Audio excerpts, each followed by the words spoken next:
She thought she had escaped him. 8 months of silence. 8 months of rebuilding a life from nothing. 8 months of convincing herself the nightmare was finally over. Then she saw him standing across the atrium, and the world stopped. His eyes found hers like they always had, like radar, like a weapon with her name carved into it. She ran. He caught her. And in the middle of a crowded Boston shopping center, with hundreds of witnesses who turned their faces away, Graham Ashford put his hand around her arm and reminded her of a truth she had spent 8 months trying to bury alive. You never escape a man like this. You only delay him. But this time, for the first time in her life, someone stepped into the space between her and the monster. A man who looked at Graham Ashford the way a predator looks at something already dead. If you've been waiting for a story about survival, obsession, power, and a war fought in the shadows of one of America's most beautiful cities, this is it. Hit that like button. Drop your city in the comments below. Let me see how far this story travels. Now stay with me, because it starts right here, right now, and it does not slow down.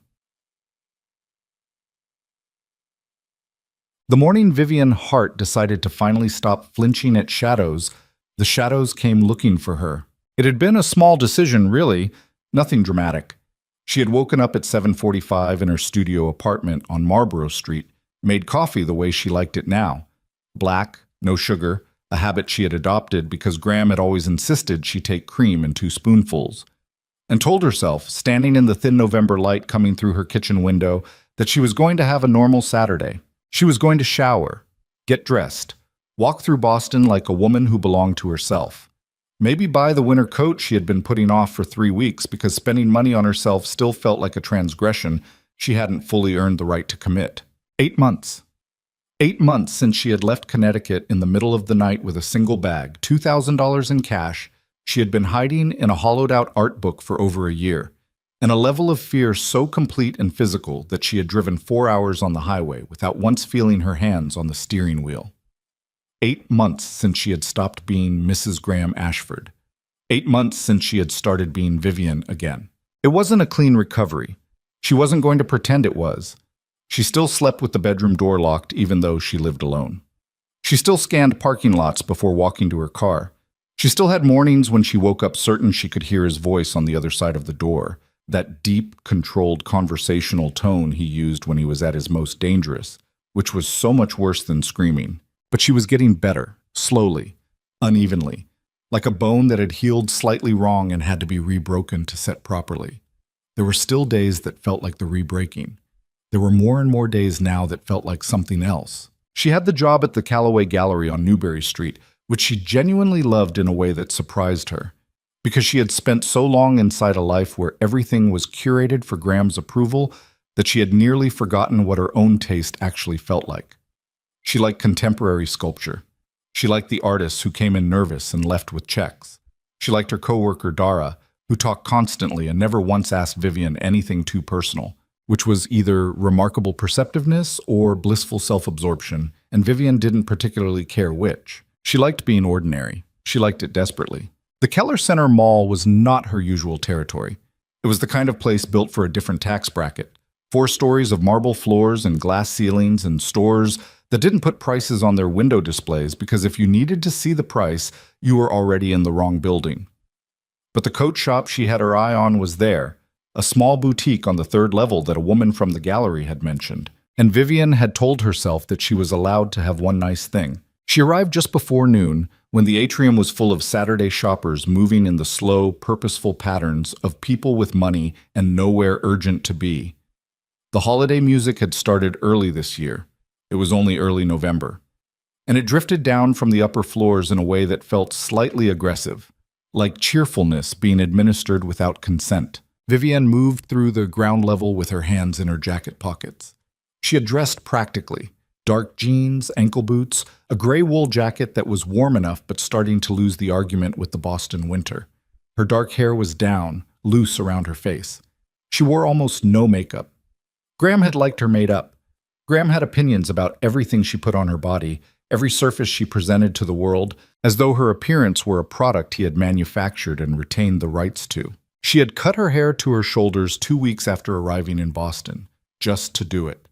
She was approaching the elevator bank on the north end of the atrium when she made the mistake of glancing toward the main entrance. She didn't recognize him immediately.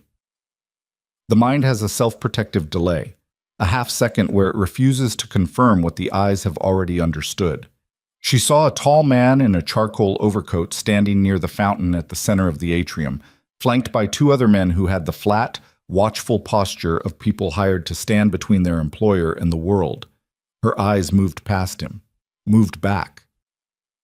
Graham Ashford was looking directly at her. The atrium was enormous. There were 200 people between them, maybe more. It didn't matter. The distance collapsed like it always did in her nightmares, the geometry of terror compressing everything to the width of a room, to the width of a doorway, to nothing at all. For exactly 3 seconds, Vivian Hart stood completely still. Then her body made the decision before her mind had fully formed it. She turned left, away from the elevator, and walked. Not running. If she ran, it would create a scene, and Graham had always used scenes against her, had always been better at controlling the narrative in public spaces than she was, had always been the one people looked at and saw a distressed, reasonable man trying to manage an irrational wife. She had learned that lesson in a restaurant in Hartford when she had tried to stand up and walk out, and he had followed her into the lobby and spoken quietly and calmly to the maitre d' while she stood trembling by the coat check. And when it was over, the maitre d' had given her a look of patient sympathy, as though she were a child throwing a tantrum. So she didn't run. She walked fast, threading through clusters of shoppers, keeping her shoulders turned slightly inward, navigating by instinct toward the side corridors near the loading entrance where she had seen a sign for street access. Her phone was in her hand. She was pulling up her rideshare app. If she could get to the side entrance, get onto the street, get a car called and moving before he could follow, she heard him say her name, not loudly. That was the thing about Graham. He had never needed to be loud. His voice had a particular carrying quality, a smooth, unhurried projection that cut through background noise the way a blade cuts through water, barely disturbing the surface. Vivienne. She walked faster. The side corridor was 30 feet ahead. A woman pushing a stroller was coming toward her from the right, and Vivienne cut around her, apologizing without stopping. And she was 20 feet from the corridor entrance, and she was thinking about how she would tell this story later. How she would tell Dara or her therapist that she had seen him and she had kept her head, and she had gotten out. His hand closed around her upper arm. He had always been fast. That was something no one who hadn't experienced it would understand. Graham Ashford was 6'2" and built like old money, broad through the shoulders, always impeccably dressed, always groomed to a level that read as trustworthy. He moved with the unhurried confidence of a man accustomed to the world rearranging itself around him. But when he wanted to be fast, he was fast. And now his hand was around her arm and he was steering her sideways toward the service corridor with the practiced ease of someone who had done this before, who had rehearsed the geometry of controlling another person's body in public spaces. "There you are," he said pleasantly, as though he had simply found her after she'd wandered off. "You look thin, Vivian. Are you eating?" "Let go of me." Her voice came out lower than she intended, rough around the edges. "Let go of me right now, Graham. You're making a scene." He said it calmly. He said it the way you'd tell someone their tag was showing. His hand didn't loosen. "Come with me and let's just talk. I just want to talk." "I'm going to scream." "No, you won't." There was nothing cruel in his voice. That was the worst of it. There was only certainty, the quiet certainty of a man who had spent years calibrating exactly how much he could take and what she would and wouldn't do. You're not going to scream because you're embarrassed and because you're not sure anyone will help you, and because deep down you still know that making noise in public has never gone well for you. So come with me. I just want to talk. A woman walked past them with 2 shopping bags. She glanced at Vivienne's face, registered something, and immediately looked away. Vivienne watched her go and felt something in her chest that was so old and so heavy it had its own texture, its own specific gravity, the particular weight of being invisible in plain sight. "I left," Vivienne said. She kept her voice level. She was shaking inside, but she had learned a long time ago to keep that particular earthquake below the surface. "I left. I am not your wife anymore. You have no—" "You're still my wife legally. The divorce isn't finalized." He steered her another step toward the service door. 8 months, Vivienne. You didn't call. You didn't respond to my attorneys. You just vanished. Do you understand how that looked? Do you understand what that did to me? She almost laughed. She felt it rising in her throat like something broken. What it did to... You owe me a conversation. That's all I'm asking for. I don't owe you anything. His hand tightened fractionally. Not brutally, just precisely enough to remind her of the arithmetic between them, the simple, irrefutable mathematics of his size and her size, his grip and her arm. She felt the first real spike of panic cutting through the trained calm, and she thought, with absolute clarity, he is going to get me through that service door and then I am gone, and no one in this mall will ever be able to explain exactly how it happened. Graham, stop talking, he said, and the pleasantness was gone now, replaced by something flat and terminal. You stop talking, and you come with me and we will have a reasonable conversation, and this will all be over. You've been hiding in this city playing at being a person, and it stops today. Do you understand me? It stops today. She pulled hard against his grip. He didn't even adjust his footing. The service door was 10 feet away. And then someone stepped into the space between the door and Graham Ashford's forward motion, and the world stopped moving. He was not as tall as Graham. He was perhaps an inch shorter, built differently, leaner through the frame, but with a quality of density that had nothing to do with bulk, the kind of presence that certain men develop when they have spent enough years making other men afraid of them. He was wearing a black jacket over a dark sweater, no tie, no armor, no performance of intimidation. He didn't need any of it. His face was sharp-featured and still, with dark eyes that moved once, from Graham's hand on Vivian's arm to Graham's face, and then stopped moving. He stood with his hands loose at his sides. There were two other men flanking him, slightly behind, and they had the particular stillness of people whose job is to be ready rather than present. But Vivian barely registered them. She registered the man in front. Sir, Graham's voice had shifted. The pleasantness was gone, but so was the flatness. There was something new in it. Not quite fear, not yet, but the early vibration of a man recalibrating. This is a private matter.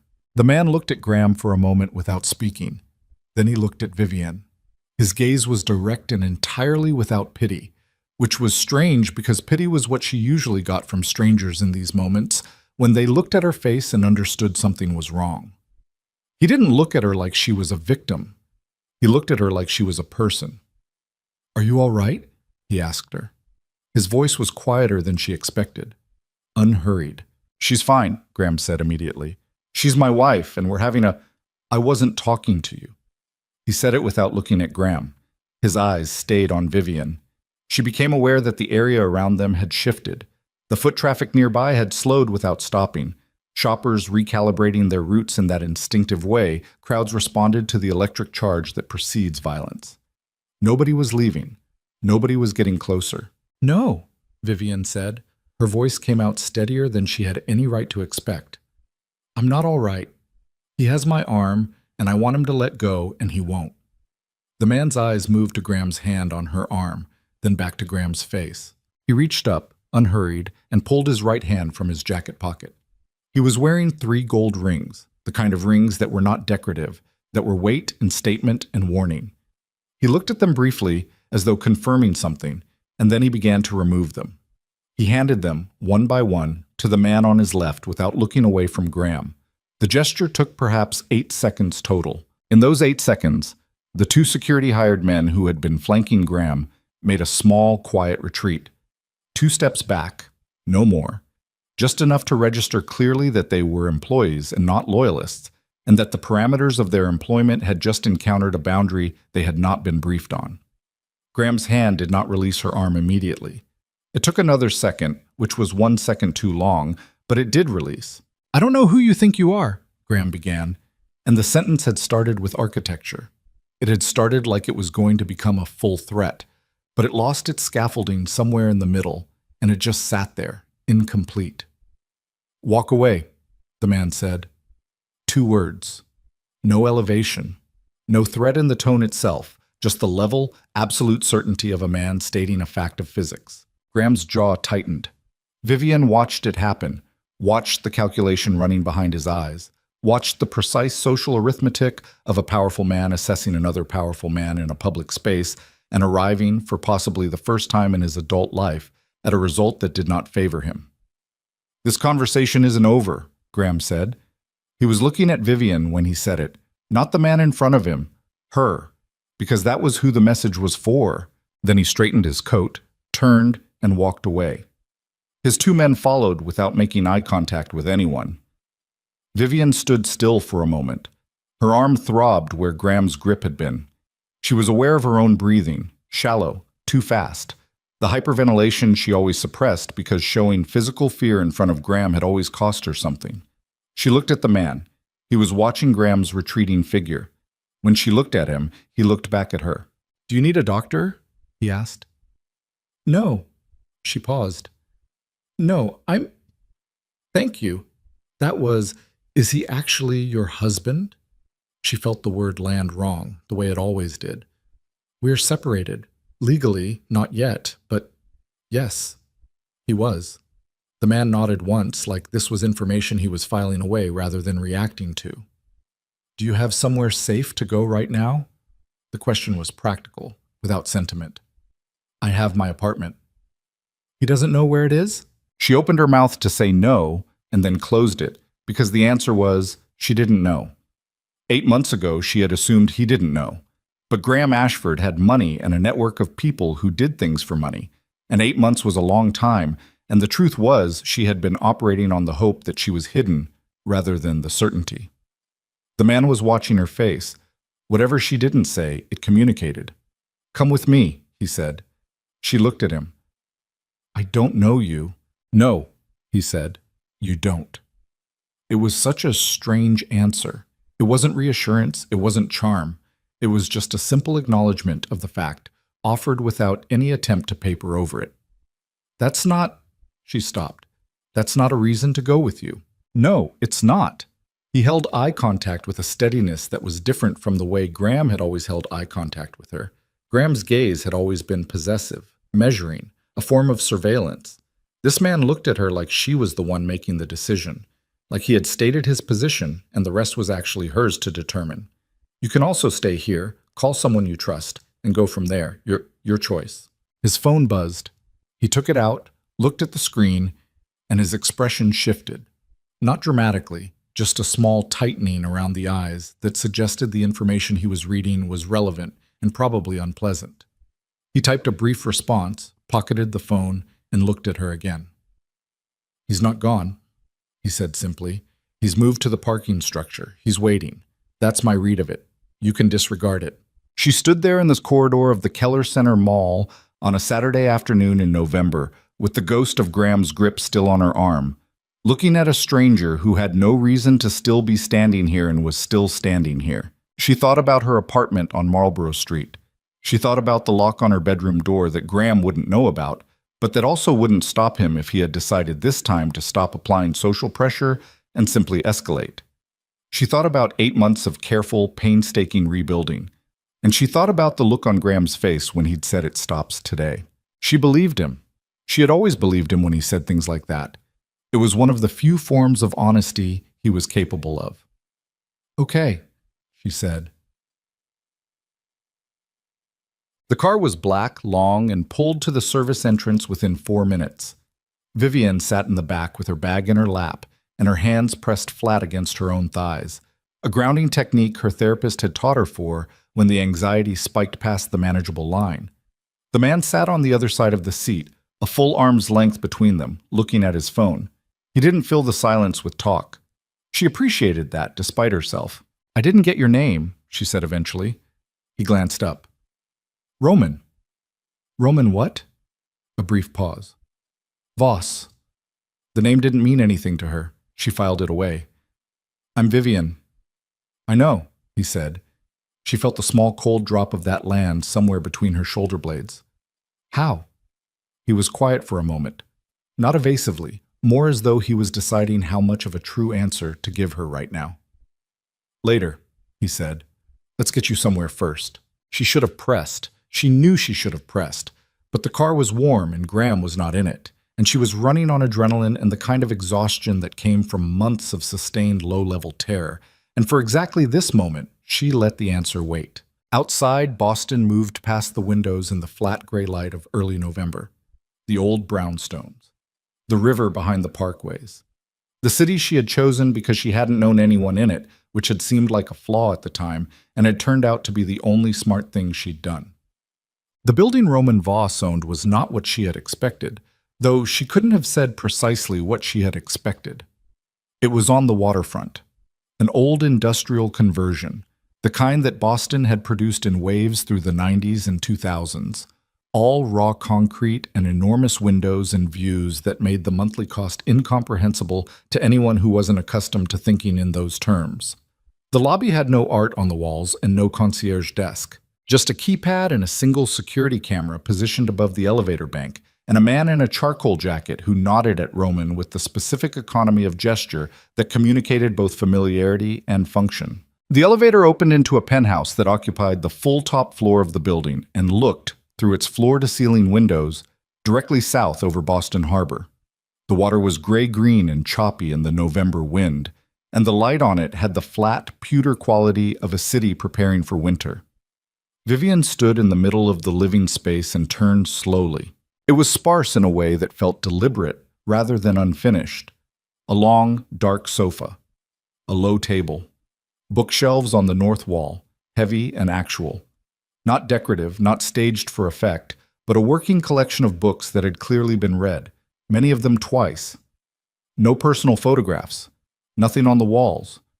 The kitchen along the east side was clean and hard-edged and industrial, and there was a smell she couldn't identify for a moment before placing it. The cold, salt-sharp smell of the harbor, coming through a crack in one of the windows that had been left deliberately open. Roman had gone to the kitchen. He set a glass of water on the counter and pushed it in her direction. She crossed to it because her mouth was dry, and because it gave her something to do with her hands. "You said you knew my name," she said. He was standing at the counter across from her, watching her with that same flat directness that she couldn't quite parse.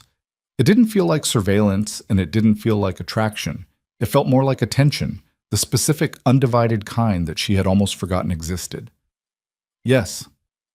That's not an explanation." "No." He folded his arms. "Do you want the full version or the version that won't take an hour?" "The full version." He looked at her for a moment. Then he said, "There was a charity event, October of last year, the Brennan Foundation Gala at the Whitmore Hotel. You were there with your husband." She remembered it. She remembered it because it had been a bad night.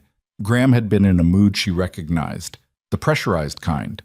Too many compliments from other men about the way she looked, too many conversations she'd had without him, and she'd spent most of the dinner calculating how to smooth the evening down to a manageable pressure and failing. And at the end of the night, they'd gone out to one of the upper terraces for air and she stopped. She looked at Roman Voss across the kitchen counter. "You were there," she said. "I was on the terrace adjacent. I could see you." She set the water glass down very precisely. "The terrace." Graham had waited until they were outside, away from the other guests, and then the conversation had shifted the way conversations with Graham always shifted, from reasonable to airless to something with no oxygen left in it. He had grabbed her arm. He had said things she had cataloged and stored and carried like stones. He had made clear, quietly and with no raised voice, exactly what her standing was in his estimation, and what the cost would be of continuing to behave in the ways she had behaved that evening. She had stood still. She had looked at the harbor lights. She had gotten through it, and apparently Roman Voss had been 20 feet away watching. "Why didn't you—" She stopped. "What?" he asked, carefully. "Nothing." "No, say it." She looked at him. "Why didn't you do something at the gala, if you were there, if you saw?" He was quiet for a moment, the kind of quiet that was a form of honesty. "Because I didn't know what was right to do," he said. "I knew what I wanted to do. Those aren't the same thing." He paused. "And because you hadn't asked." It was such a simple answer. It sat in the air between them, and she couldn't decide if it made her more afraid of him or less. "You've been watching me since then," she said. Not a question. "Not in the way you might mean." "What way is it then?" He was quiet for another moment, choosing the words with the care of a man who had learned that imprecision was expensive. "I made sure you had options when you needed them.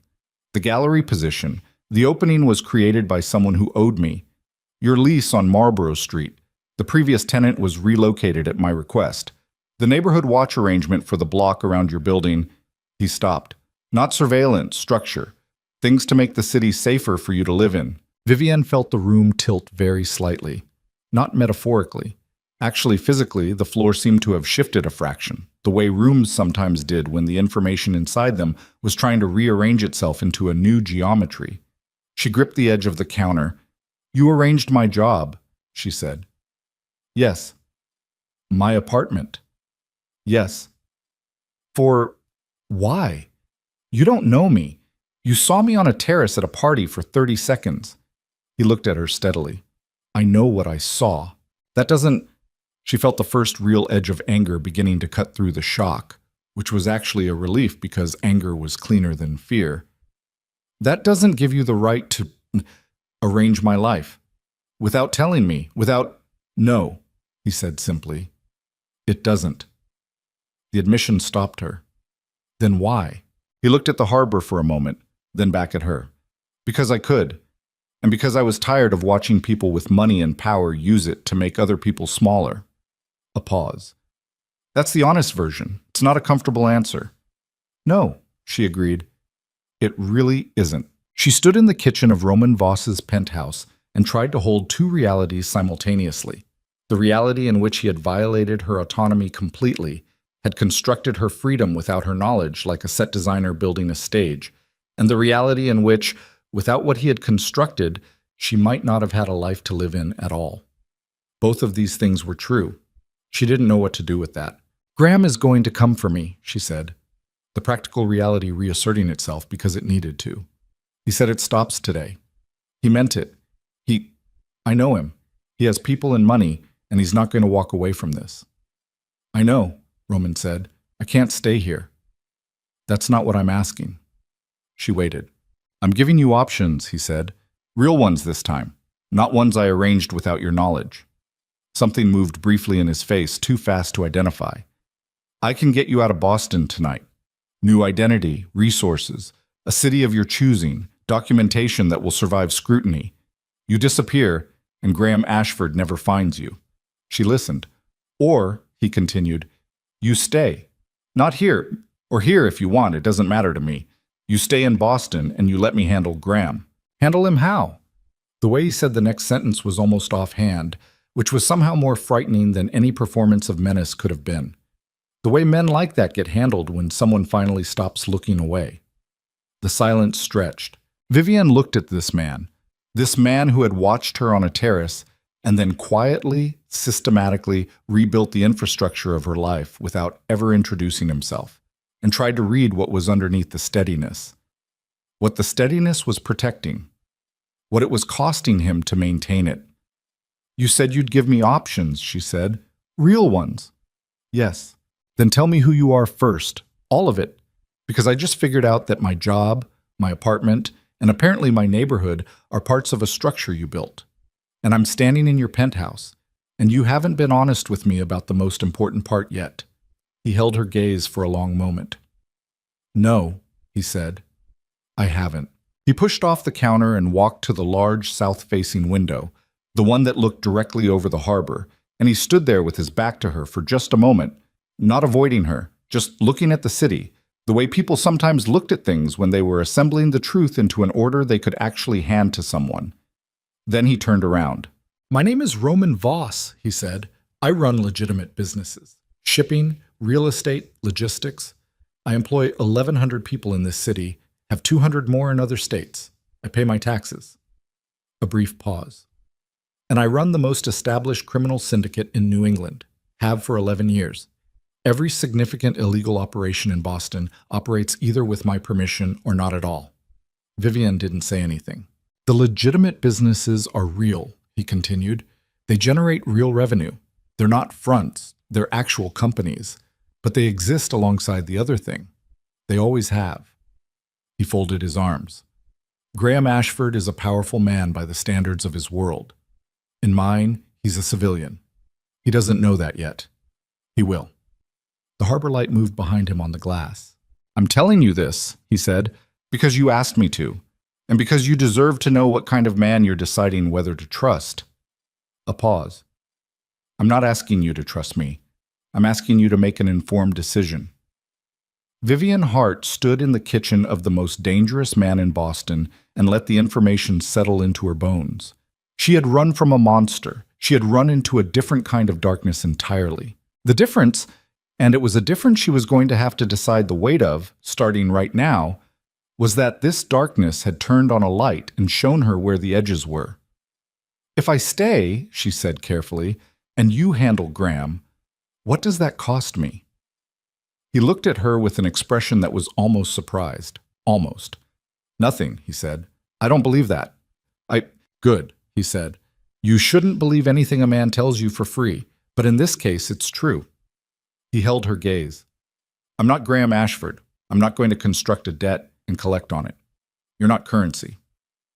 She studied his face for a long moment, the sharp, still features, the dark eyes that had been watching her in the mall with that strange quality of attention that had nothing in it of possession. She didn't trust him. She wasn't sure she was going to trust him. But she believed, with the deep muscle certainty of a woman who had spent years learning to read danger in a man's face, that he was telling the truth about this, about tonight, about the cost. Graham has people looking for me, she said. He'll have found my apartment by morning. Yes, Roman said. Probably. So I can't go back tonight. No. She looked around this penthouse, the spare interior, the open window with its cold salt air, the harbor dark and restless on the other side of the glass. I'll sleep here tonight, she said.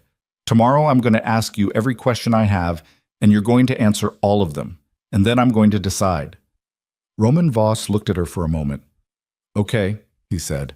She nodded once, sharply, the way people nodded when they were done negotiating and needed the other party to understand that the negotiation was done and not settled. Then she picked up the glass of water and walked to the long dark sofa and sat down. She didn't sleep for a long time. Through the floor-to-ceiling glass, the harbor moved under the November sky, and the city pressed its lights against the dark. And somewhere across Boston, in whatever hotel room or city apartment Graham Ashford had retreated to, a man was making plans. She could feel it. She'd always been able to feel it, the way the air changed when Graham decided something. And across the room, Roman Voss sat at the table with his phone and a stack of papers, working in silence, and occasionally glancing up at her with those dark, level eyes that did not calculate or possess or plan, that simply noted, with careful precision, that she was still here, still breathing, still choosing, which she was beginning to understand might be exactly what had started this war in the first place. The message came at 2:47 in the morning. Roman's phone buzzed against the table, and he picked it up without urgency, read the screen, and then was still for a moment. The precise stillness she was beginning to recognize as his version of reaction. She hadn't been asleep.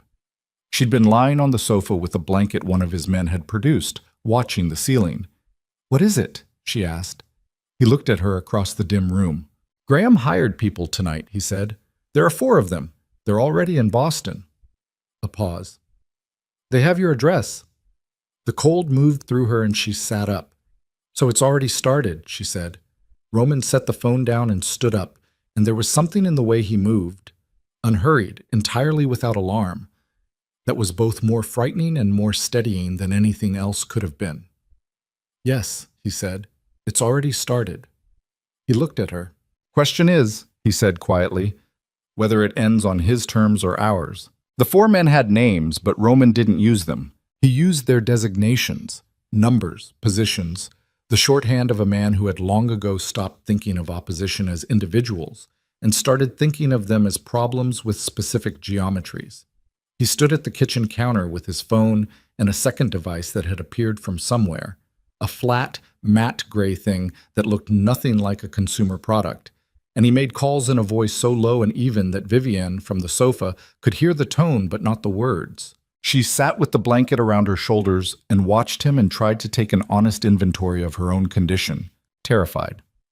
Yes, that was baseline and had been baseline for 8 months, the low-grade hum of it so constant she sometimes forgot it was there, the way you stopped hearing traffic after long enough in a city. But this was different from the background noise. This was the terror of a situation that was moving, that had momentum, that had graduated from threat to action in the space of a single evening. Exhausted. Yes.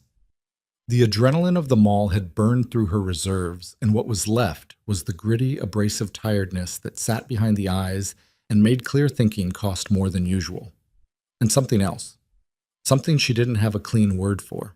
Watching Roman Voss make his low, even calls in the dark of his kitchen, she felt the odd, uncomfortable thing of being inside the machinery of someone else's power. She had lived inside Graham's power for years. She knew what it felt like from the receiving end, the pressure of it, the airlessness, the way it reorganized all the available options until only the ones he chose for you remained. This felt different. She was still working out how. Roman ended the last call and came to sit across from her, not on the sofa, on the low chair across the table. He set both phones down. "The four men are in a hotel in Somerville," he said. "They're freelance. Graham found them through a private security firm in Connecticut that does this kind of work when the client needs distance from the outcome." Distance from the outcome, she repeated. When something happens and the client's name can't be attached to the instruction. She stared at him. "He wants to hurt me." Roman held her gaze. "I don't know what the specific instruction was. I know the category of work that firm does. I know the profile of the men he hired." A pause. "I'm not going to minimize it." She nodded. She appreciated that more than she could explain, the not minimizing. Graham had spent years minimizing, contextualizing, reframing, until her own perceptions became unreliable instruments. Being told an unpleasant truth directly felt, in a sick way, like a form of respect. "What happens to them?" she asked. "They'll be gone before morning." "Gone how?" "Not dead," he said. "Redirected.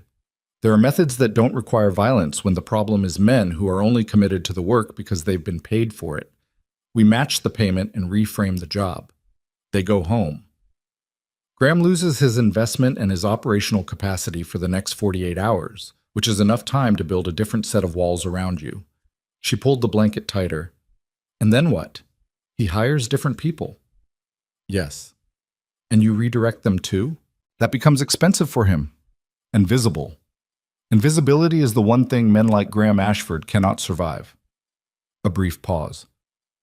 "His particular power is built on reputation. Social, financial, institutional.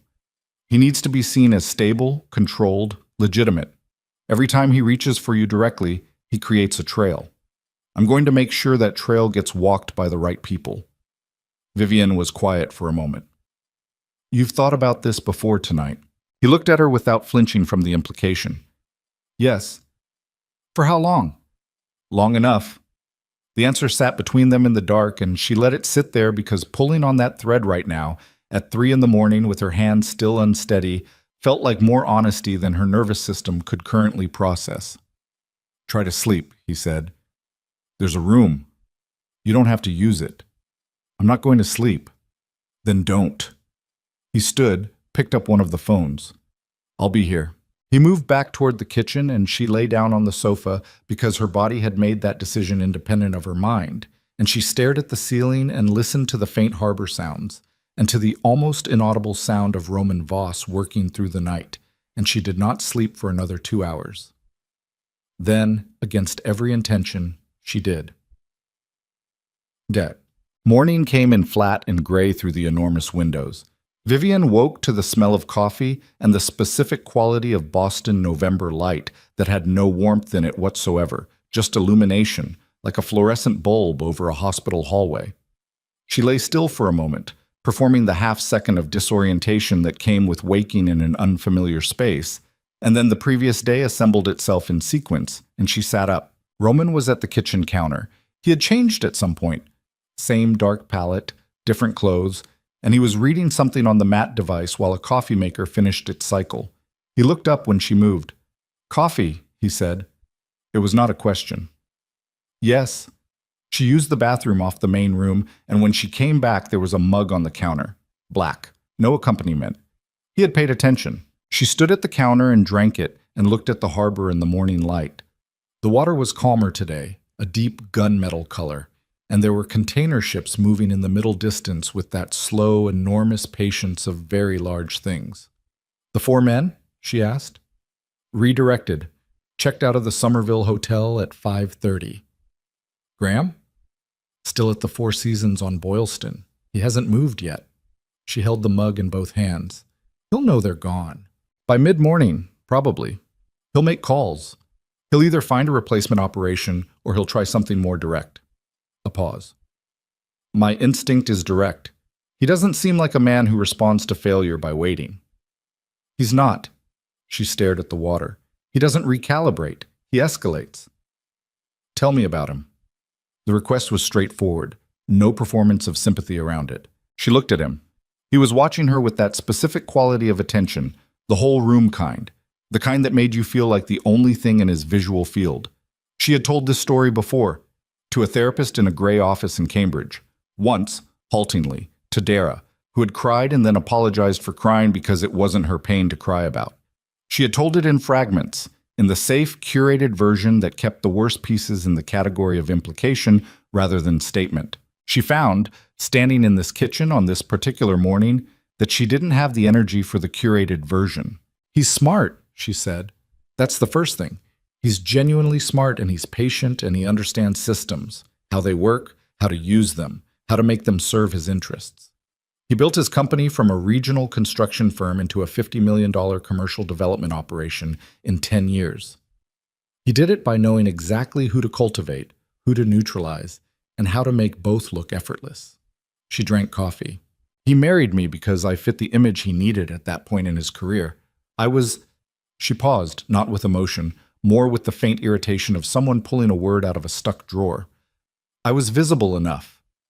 Art background, some social ease, the right kind of presentable.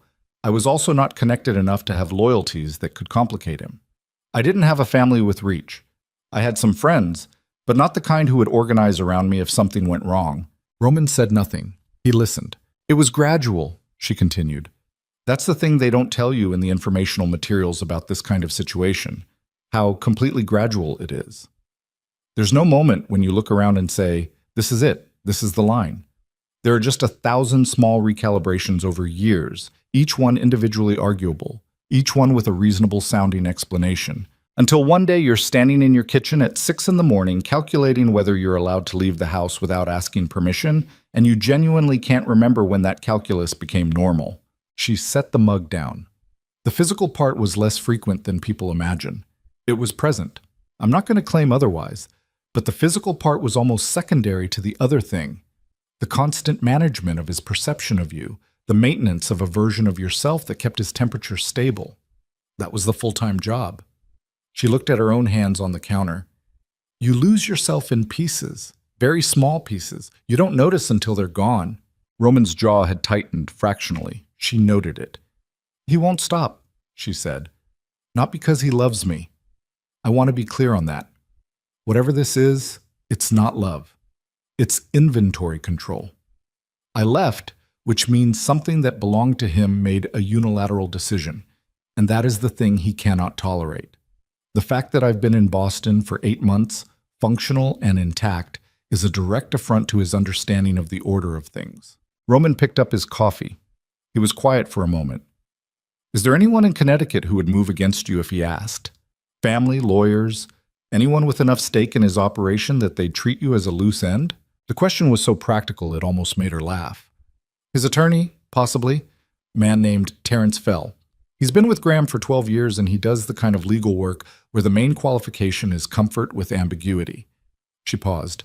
And his business partner, Derek Cahill. They've known each other since college. Cahill doesn't like me, and he likes the idea of me having left and being somewhere Graham can't account for even less. Roman filed this away. She could see him doing it. Not writing, not recording, just the steady internal organization of information that some people did naturally.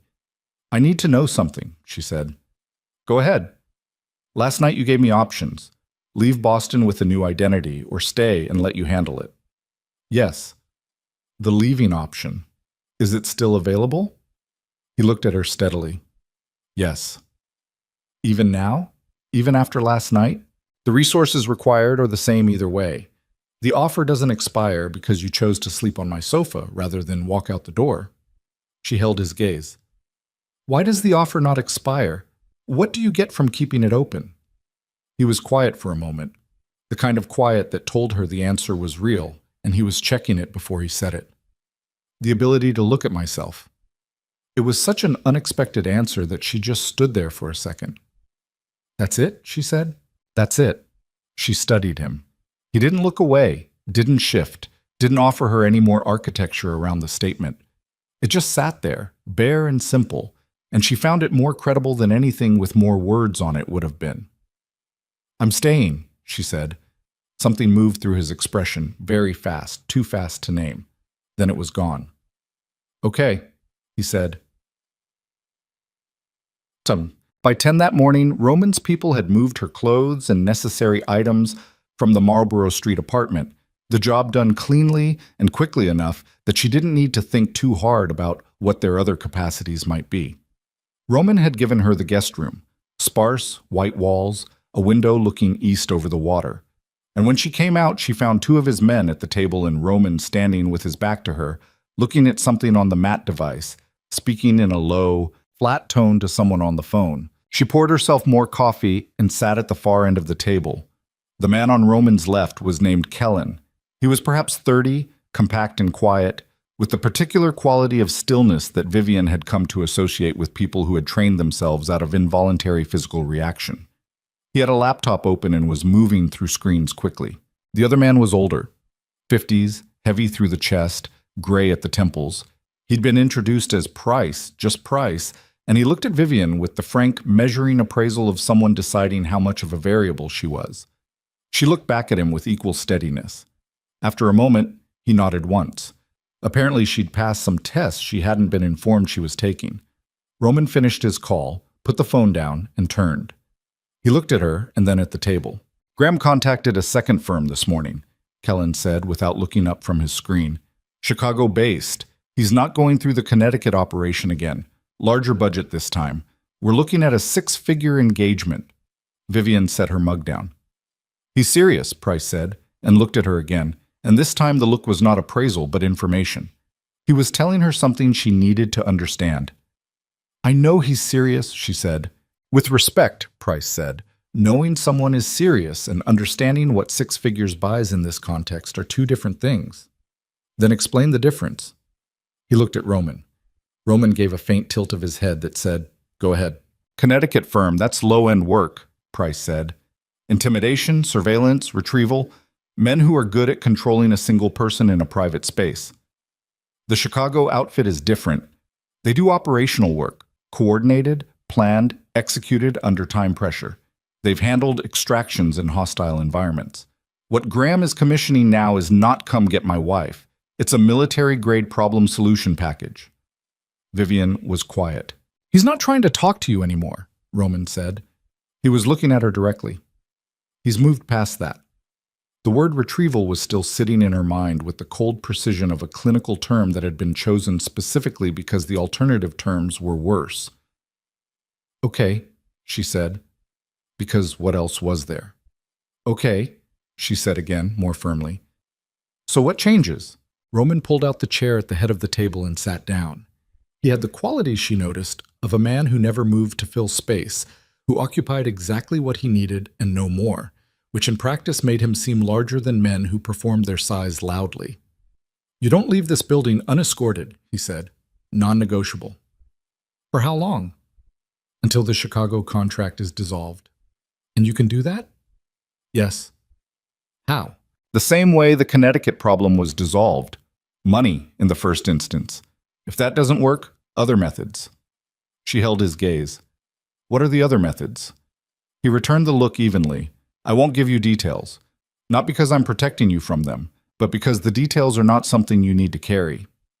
She thought about pushing back on that, decided, for now, it wasn't the hill she was choosing.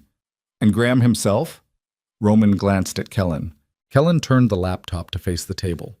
On the screen was a financial document, complicated, dense with figures. And Vivian didn't have the background to parse most of it, but she could see column headers. She could see institution names.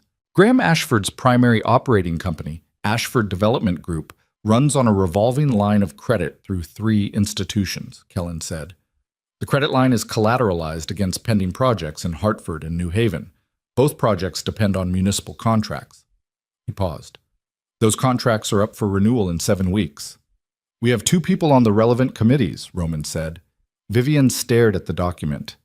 You're going to kill his business. Not kill. Destabilize.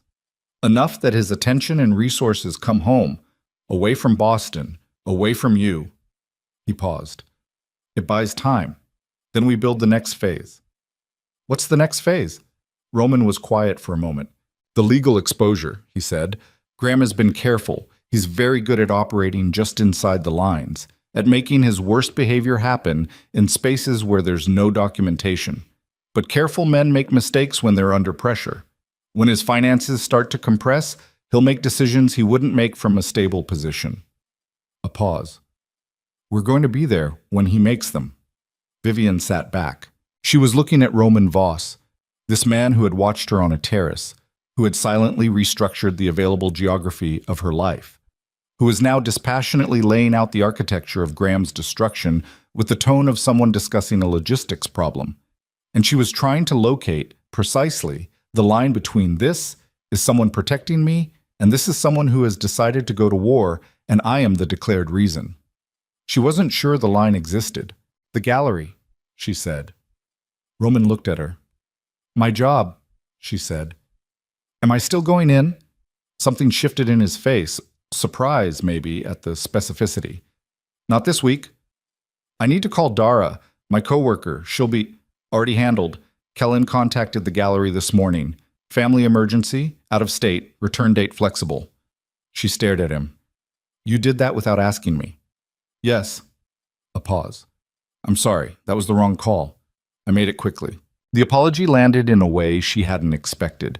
She'd been ready to be angry, had the anger assembled and prepared, and then he apologized without defense or explanation, and the anger had nowhere useful to go. Don't do that again, she said. I won't. Price made a small sound that might have been amusement and covered it by picking up his coffee. Graham's call came at noon. Not to her. She had changed her number 6 months ago, and he had no access to the new one. It came to Roman. Roman put it on speaker without hesitation, placed the phone on the table, and looked at her with a question in his expression. She nodded. I know who you are. Graham's voice filled the room, and Vivian felt it in her sternum the way she always had, that specific vibration that her nervous system had been conditioned over years to associate with the onset of a bad period. Smooth, controlled, just slightly below room temperature. Roman Voss, Boston's great invisible man. Mr. Ashford, Roman said. He sounded almost bored. Whatever she's told you, I want you to understand she's unstable. She has a history of fabricating narratives. Her therapist in Greenwich, if you spoke to him, I'm not interested in your characterization of your wife, Roman said. She's a troubled woman who left an extremely supportive marriage during a mental health crisis. She needs professional help, and her family needs her home. You don't have family. A brief pause. I beg your pardon? Vivian's parents are both deceased. She has no siblings. She has no family home to return to. Roman looked at the phone on the table. You used the word family. You meant yourself. You should say what you mean. The silence on the line had a texture. I want to speak to her, Graham said. Roman looked at Vivian. She shook her head. She's not available, Roman said. She's a grown woman. She doesn't need you to speak for her. She's exercising her choice not to speak with you. I'm relaying that choice. This is what it looks like. A pause, longer this time. When Graham spoke again, the smoothness was still there, but something had changed in the architecture underneath it. The way a wall sounds different when you knock on a section that has water damage behind the plaster. You should think carefully about your position here, Graham said. Whatever you imagine you're doing, playing some kind of protector role, you should think about what it costs. I have significant relationships in this city. Political, financial, institutional. I've spent 3 years cultivating them specifically because Boston was a market I intended to move into. When I make calls, make your calls, Roman said simply. I'll be here. Another silence. This isn't over, Graham said. No, Roman said. It isn't. He ended the call. The room was quiet. Vivian realized her right hand had been flat on the table, and she had been pressing it down hard, pressing the tremor out of it, the involuntary physical response to Graham's voice that she had never fully been able to train away. She lifted her hand and set it in her lap. Price was watching her, not with pity, with the assessment of a man who was recalculating the variable she represented in this situation. "He's going to accelerate," she said. "Yes," Roman said. "The Chicago firm." "Yes." She looked at Roman. "What does accelerate actually mean, in terms of what I should expect?" He held her gaze. He was going to answer honestly. She could see him deciding to. "It means he's moving from a strategic play to a personal one. The financial attack on his business. He'll read that quickly. He has smart people. He'll understand it's not coincidence. He'll understand the shape of it." A pause. When a man like Graham realizes the game has moved to a level he can't control with money and relationships, he tends to do one thing. "What's that?" "Make it ugly enough that someone blinks." She nodded. The logic was perfectly familiar. It was exactly how Graham had operated inside their marriage. When the normal mechanics of control started losing their grip, he applied enough raw discomfort that the other party would do anything to make it stop. "I don't blink," Roman said. He said it the way you stated a physical property of a material. Not bravado, just fact. "He doesn't know that yet," she said. "No," Roman said. "He's about to learn it." The message came through at 7 that evening. Not a call. An envelope physically delivered to the lobby of Roman's building by a courier who had no idea what he was carrying.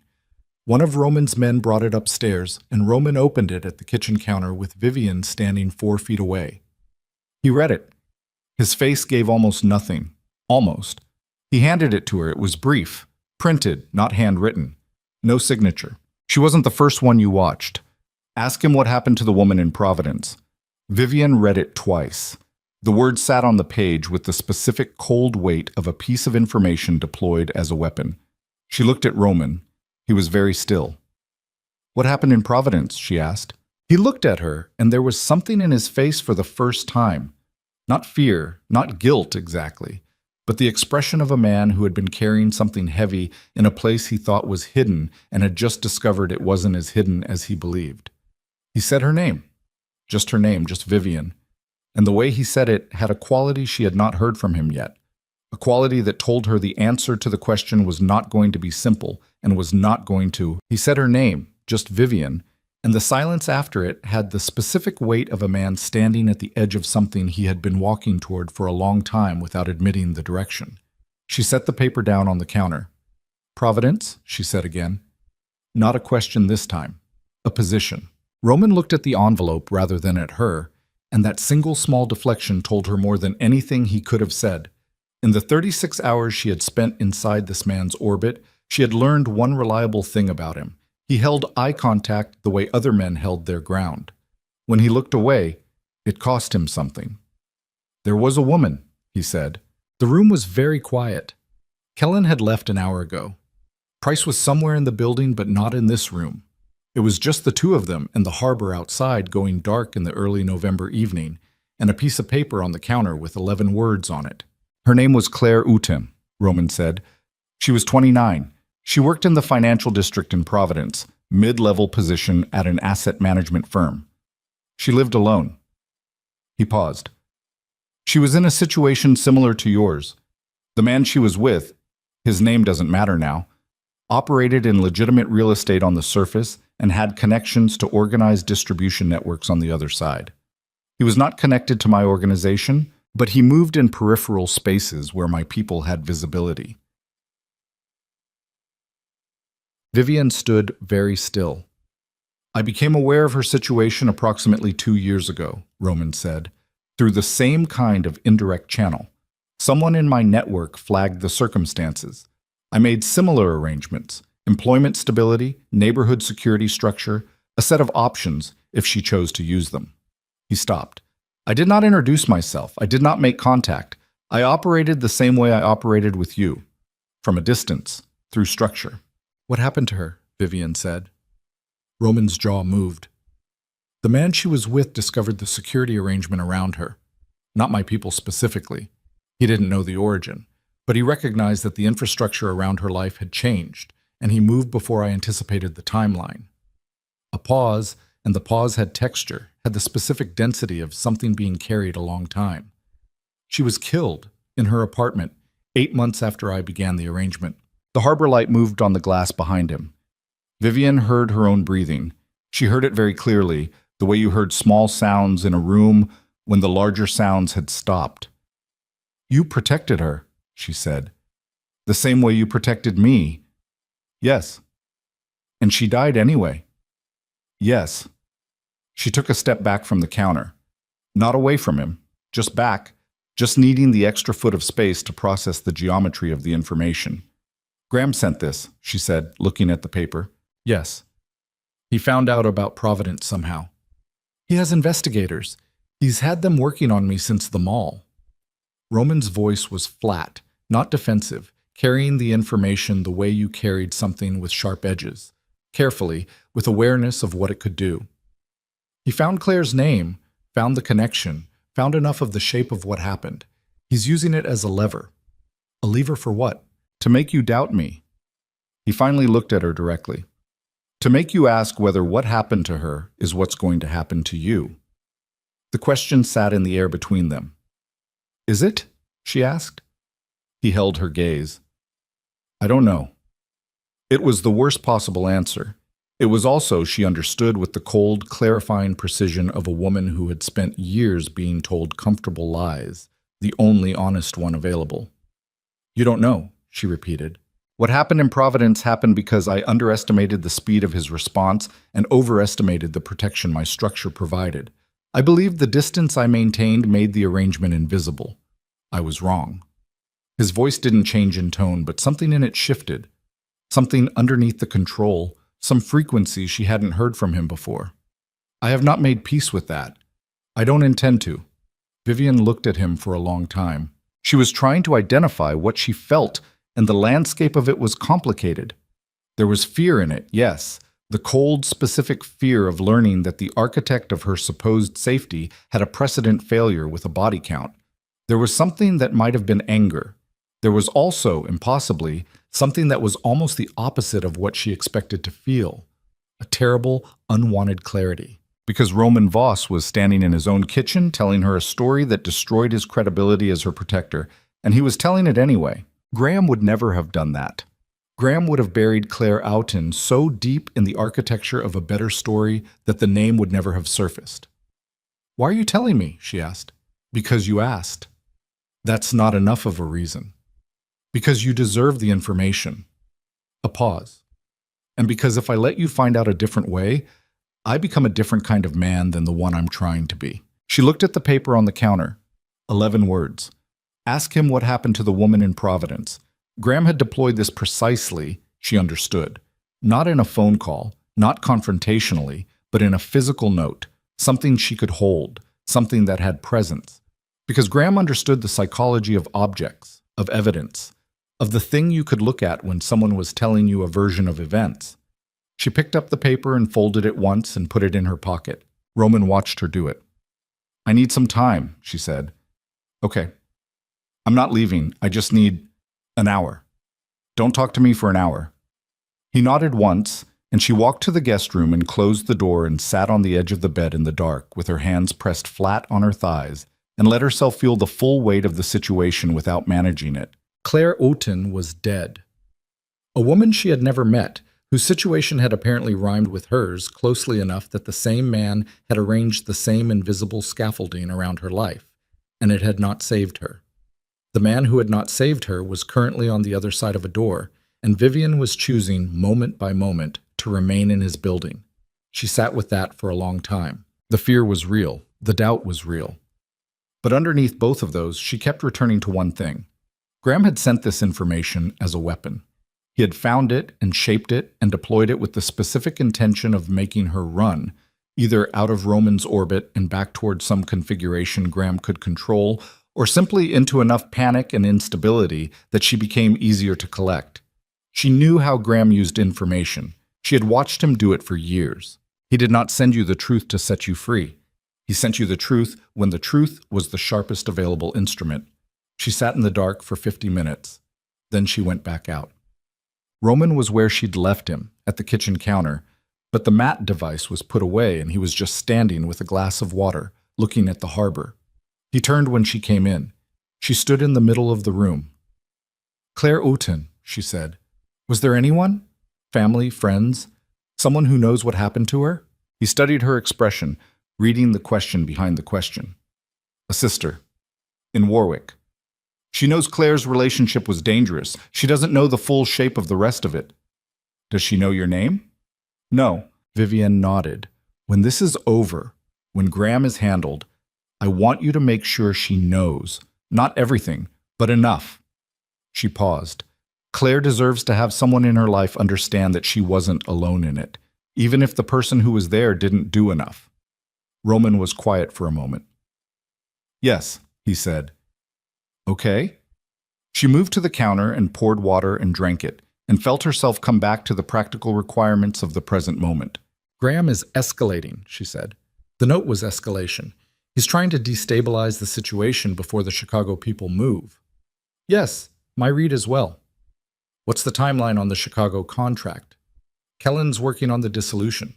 48 hours, possibly 72. "That's a long window." "Yes." "What do we do inside that window?" Roman looked at her, and there was something in his expression this time that was different from the previous assessments, from the careful information filing and the level attention.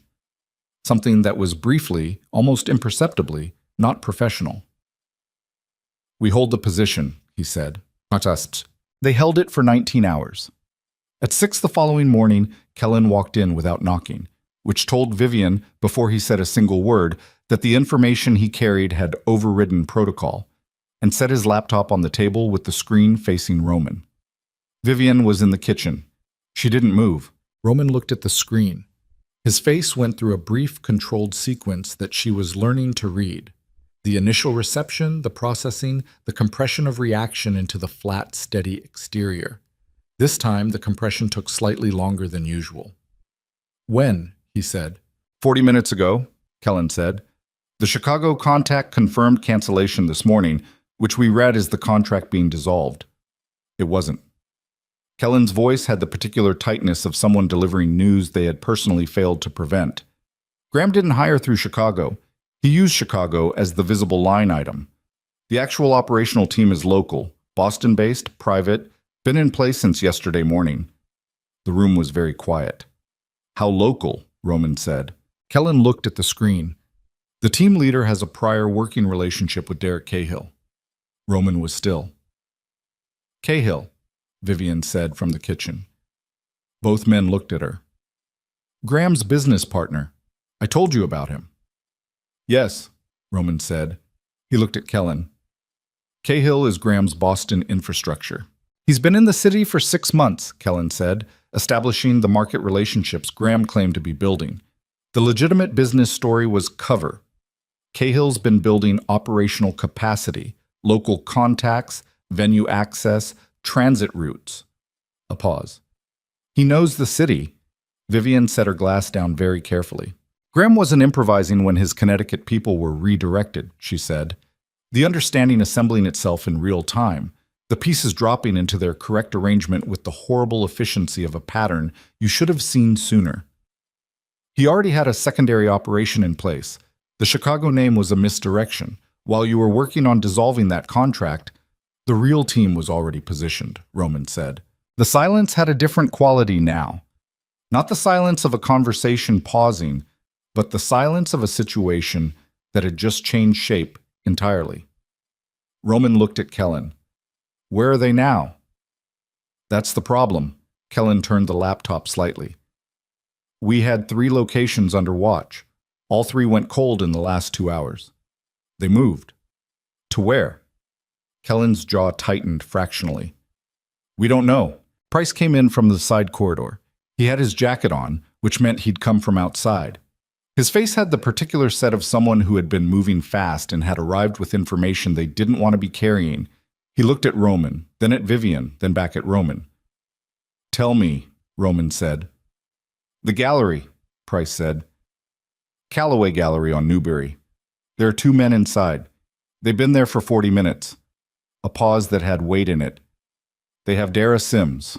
The name hit Vivian in the chest like a physical thing. Dara, who talked constantly and never asked too many questions, and had cried when Vivian told her the partial version of the story and then apologized for crying. She has nothing to do with this, Vivian said. Her voice came out wrong. Too tight, too high at the edges, the controlled exterior cracking in exactly one place. She doesn't know anything. She's not part of... She's leverage, Price said. Not cruelly, just the fact of it. Roman was already moving, jacket on, phone in hand, the economical rapid sequence of a man switching from containment mode to operational mode with the ease of someone who had done it many times. He stopped when he reached Vivian. Stay here, he said. That's my friend. I know. She's there because of me. Yes, he said it directly without apology or cushion, and I'm going to get her out, but you are not coming. You can't tell me. Graham wants you to move, Roman said. His voice was low and very even. This is designed to make you move. The moment you leave this building, the geometry changes in his favor. He knows you. He knows you'll try to get to her. He held her gaze with that absolute, unbroken steadiness. I need you to trust me for the next 2 hours. Not permanently, not unconditionally, just right now. She looked at him. She thought about the cost of trust. She had the full accounting of what trust had cost her over the years, line by line, the specific invoice of every time she had trusted Graham Ashford and what it had purchased. This was not the same man. She knew that. She believed it, with the same deep muscle certainty she'd used to believe Graham's danger, both instruments of judgment tuned by the same years of damage. 2 hours, she said. 2 hours. If she's hurt, she won't be. He left. Price left with him. Kellen stayed, and he moved to the table and opened his laptop and began working with the focused, head-down concentration of someone managing multiple information streams simultaneously. Vivian stood in the middle of the room. She had her phone in her hand.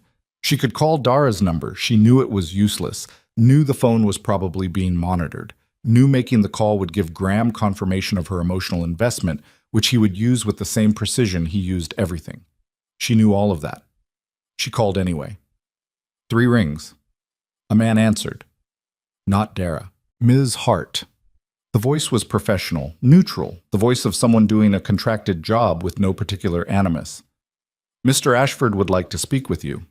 She heard Dara in the background, so not screaming, just the particular high-pitched, controlled sound of someone trying very hard not to show how frightened they were.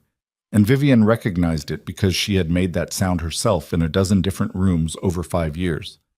Put her on, Vivian said. Mr. Ashford first. She waited, a transfer sound brief. Vivian? Graham's voice. The room temperature smoothness. I want you to see that this doesn't have to go further than it has. Your friend is fine. She's going to stay fine. All I need is... What do you want? Vivian said. Come home. She said nothing. That's all, he said. You come home, we address the situation with your mental health properly and with appropriate professional support. Your friend goes back to her life, and the very uncomfortable things that have been happening in Boston stop happening. Clean, simple. And Roman Voss? A pause.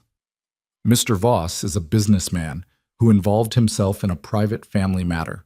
If you come home, he has no further reason to be involved. Another pause. He's using you, Vivian. Whatever he's told you about himself, whatever version of rescue he's presented, men like him don't do things without cost. You know that. You're not naive. She was looking at the harbor, the same harbor she had been looking at for 36 hours, the same dark water. I need an hour, she said. You have 30 minutes. She hung up. Kellen was watching her from the table. Roman needs to know, he said carefully. Roman is in the middle of getting my friend out of a gallery, she said. He gets to know when she's out. Kellen's expression moved through something brief and complicated. Then he nodded and looked back at his screen. Vivian stood at the window. The 30 minutes. Graham's metrics had always been precise. He didn't give windows he wasn't prepared to close. She had 30 minutes to make a decision that had been building since a balcony at a charity gala 14 months ago, since a hollowed-out art book with $2,000 in it, Since the first morning she had woken up in Boston and understood, with the giddy, terrifying clarity of a woman standing on new ground, that she was still breathing. Kellen's phone buzzed. He picked it up, listened for 5 seconds, and looked at her. "Dara's out," he said. "She's with Roman's people. She's not hurt."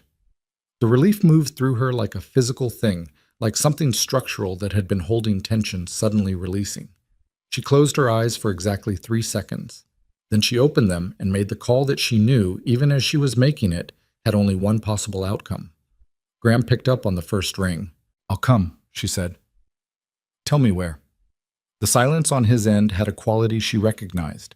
The brief pause of a man recalibrating from one scenario to a better one. The small, nearly inaudible frequency of satisfaction. "The Four Seasons," he said.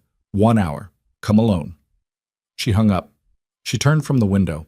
Kellen was staring at her with the expression of a man watching someone do something he understood with absolute certainty was going to bring the entire structure of the current situation. Kellen moved fast.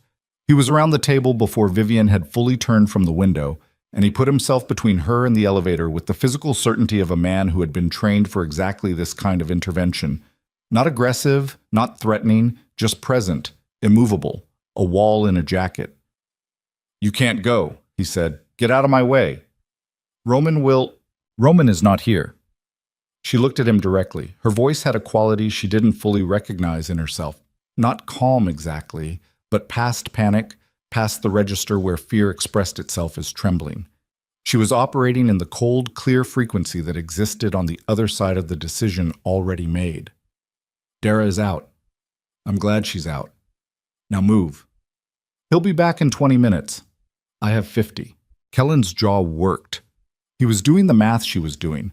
What Roman would say when he returned and found her gone. What Kellen's job description required of him in this specific scenario. What the actual physical and legal parameters of his authority over her were. Which were none. She was not a prisoner. She had never been a prisoner. That had been the difference, from the beginning. "Let me call him," Kellen said. "After I'm in the elevator." He looked at her for a long moment.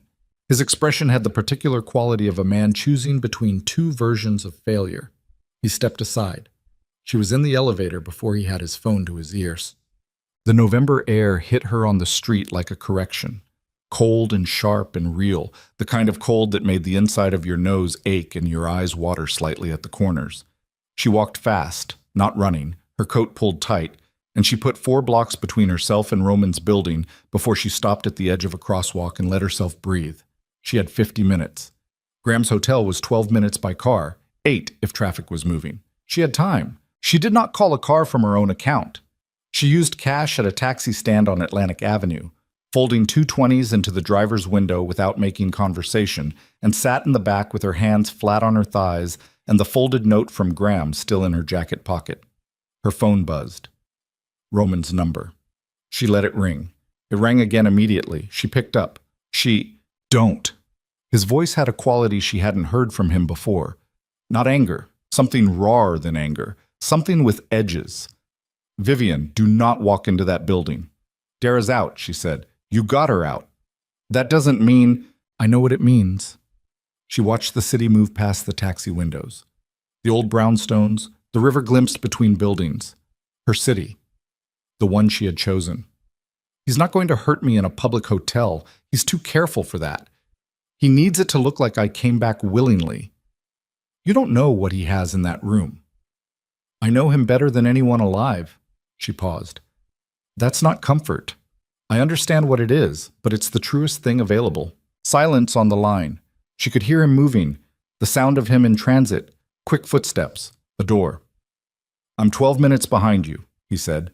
"Don't come in unless I call." "Vivian, that's the condition." She kept her voice even.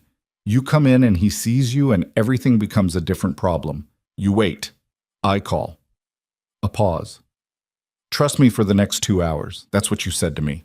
The silence stretched. 2 hours, he said. The word had a cost in it. 2 hours. She ended the call and put the phone in her pocket and did not allow herself to examine the specific fear that was running underneath all of this. The cold, precise knowledge that she was walking back into the gravity field of the man she had spent 8 months escaping. that the atmosphere in that room was going to press on her in ways she could prepare for intellectually and not at all in the body. She had learned something in 8 months. She had learned that surviving was different from enduring. Enduring was passive. It happened to you, through you, because you had no other available verb. Surviving required a decision point, required the moment you looked at the situation and chose your action rather than absorbing his. She had a decision point. She was going to use it. The Four Seasons lobby was everything Graham Ashford's taste had always been. Monumental, expensive, carefully impersonal, the aesthetic of power that needed no individual signature because the institution itself was the statement. Vivian crossed the marble floor without stopping at the desk and took the elevator to the 14th floor and walked the corridor to room 1408 and stood in front of the door for exactly 4 seconds. 4 seconds for her nervous system to process the accumulated weight of every time she had stood in front of a closed door behind which Graham was waiting. Then she knocked. He opened it himself. No security visible, which meant they were nearby but staged, which was exactly how Graham liked it. The appearance of privacy with the architecture of control just out of frame. He was dressed the way he always dressed, the charcoal suit, the precise grooming, the version of himself that he put on every morning like a calibrated instrument. He looked at her face, and she watched him reading it, cataloging it, and she made sure her face gave him nothing he could use.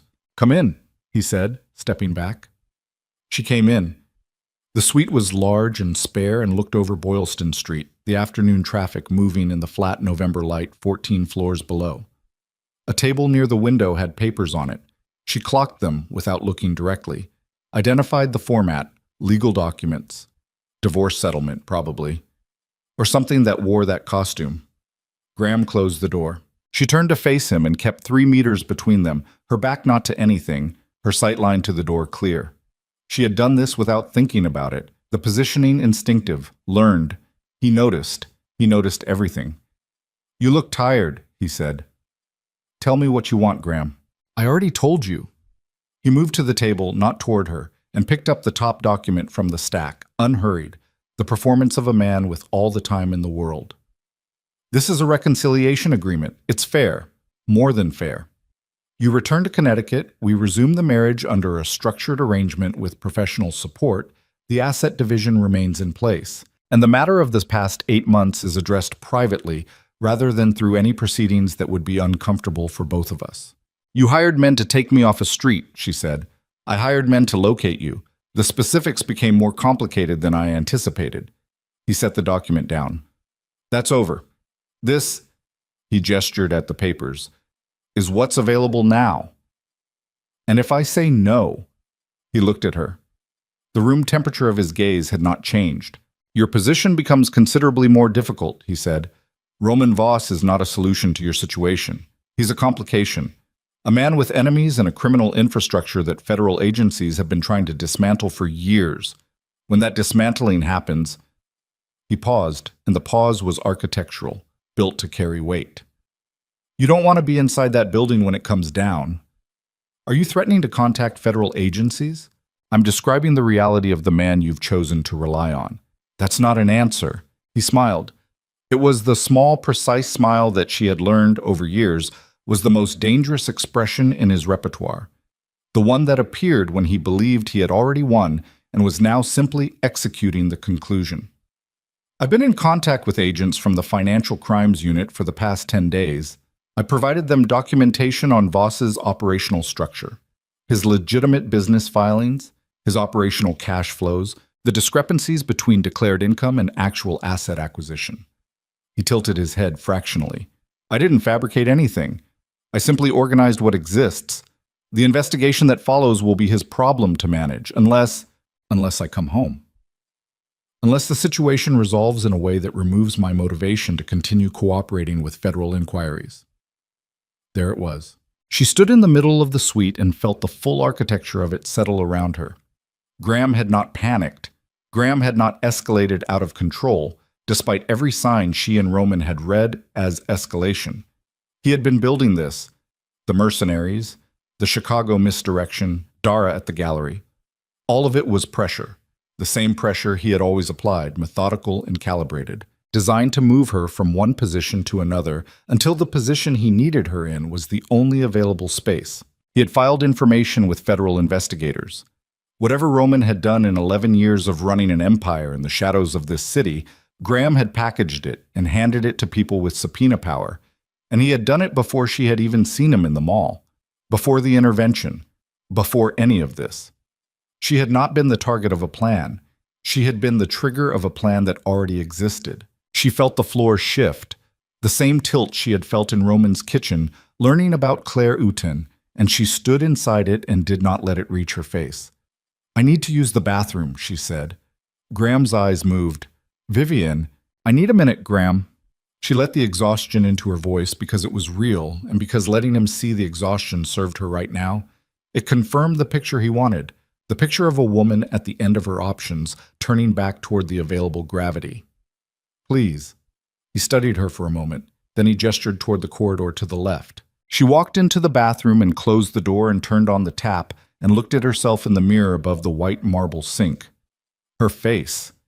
She looked at her own face for 5 seconds and memorized what it looked like right now, in this moment, standing in Graham Ashford's hotel bathroom with his signature on a reconciliation agreement waiting on the table outside, and federal investigators somewhere in motion against the man who had quietly rebuilt her life.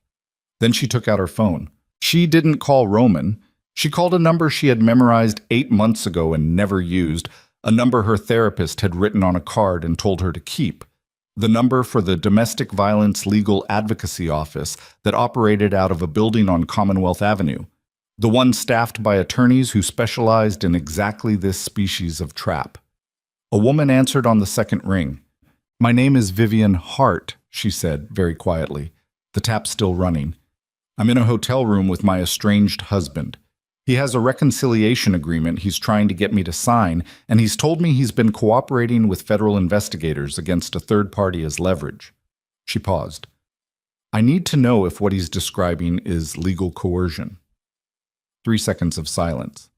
"Stay on the line," the woman said. "Don't sign anything. Can you stay on the line?" For a few minutes.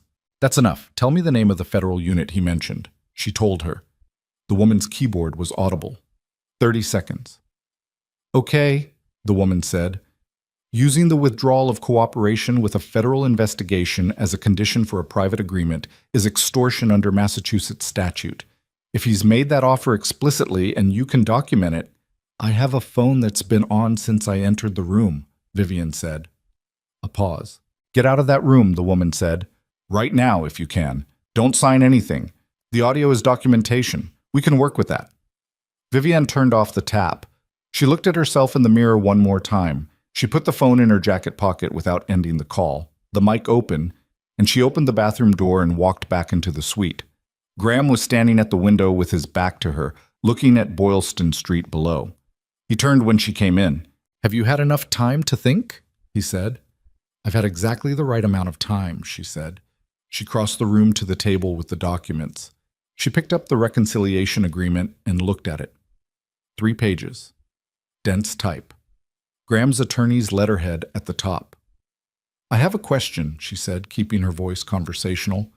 "The federal investigators you've been cooperating with, is withdrawing that cooperation something you do as part of this agreement?" He looked at her. Something moved in his expression. The brief recalibration of a man who had just heard a question that was shaped differently from the questions he'd prepared for. "That would be contingent on—" "Is it something you do," she said, "in exchange for me signing this?" He studied her face. She held his gaze without difficulty. She had been holding his gaze for 5 years when it was the most expensive thing she did. Right now, it cost her nothing. "The two situations are related," he said carefully. "Are they contingent on each other? Yes or no?" A pause. "In practical terms, yes." She set the document down. "Okay," she said. She walked to the window and stood beside him and looked at Boylston Street, the same view he'd been looking at, and she felt him turn to look at her profile with the puzzled, controlled attention of a man who could not fully read a situation he expected to be simple. Her phone was in her pocket with the call still open. The attorney on Commonwealth Avenue was listening, and in the street 14 floors below, a black car had pulled to the curb that she had not called, driven by a man who had said 2 hours in a voice with a cost in it and had meant it. "Graham," she said, still looking at the street. "What?" "Look down." He turned to the window. The black car. And Roman Voss on the sidewalk, not moving, not looking up, just standing on Boylston Street with his hands in his jacket pockets and 2 men flanking him at a distance. And there was something in the way he stood, the specific quality of stillness, the complete absence of urgency, that communicated to anyone looking that this was a man who had already decided how this ended and was simply waiting for the sequence to complete. Graham's jaw tightened. "He followed you," he said. "No," Vivian said. "He's waiting. There's nothing he can do from the street." "No," she agreed. "There isn't." She turned from the window to face Graham directly, and she let him see her face now. Not the managed, careful presentation, not the exhausted, cornered woman he had been curating in his head since the mall, but the actual version, the one that had driven 4 hours on a highway at midnight with $2,000 and arrived in Boston and rebuilt something from the wreckage of what he had made of her. "You told federal investigators about Roman's operation," she said. "Vivian, you did that before you even knew he existed, before the mall. You had investigators primed and ready to receive information about whoever I ended up relying on, because you knew—" She paused. "You knew when you came to Boston that I wouldn't come back willingly. You knew because you know me, Graham. You know me better than you've ever admitted, and you know that I am not coming back." His face had gone very still. "This agreement," she said, and picked up the document again and held it so he could see it, "is not a reconciliation. It's a trap with paperwork on it. And what you just told me, using federal cooperation as a bargaining chip, that's not pressure. That's a crime." "You have no idea. I have a recording," she said. The silence was total. Graham Ashford looked at her, and she watched the thing behind his eyes that she had been watching for 5 years. The cold, calibrating machinery of a man who processed every situation as a resource allocation problem, run its sequence and arrive, for the first time in her experience of him, at a result it could not resolve. "You're bluffing," he said. "My phone has been on since I walked in," she said. "The call is to a legal advocacy office on Commonwealth Avenue. They've been listening since you told me the federal cooperation was contingent on my signature." She set the document down. "That's coercion. That's on a record that doesn't belong to you and can't be managed by your attorney." Graham's chest rose once, controlled. "You planned this," he said. "I made a phone call in your bathroom," she said. "That's all it took." Something moved in his face. Something she had not seen there before. Something that did not have the smooth architecture of control. Something raw and structural, like a foundation crack showing above the plaster line. She recognized it because she had felt it in herself. In the early years, the specific sensation of a system you had built very carefully beginning to fail.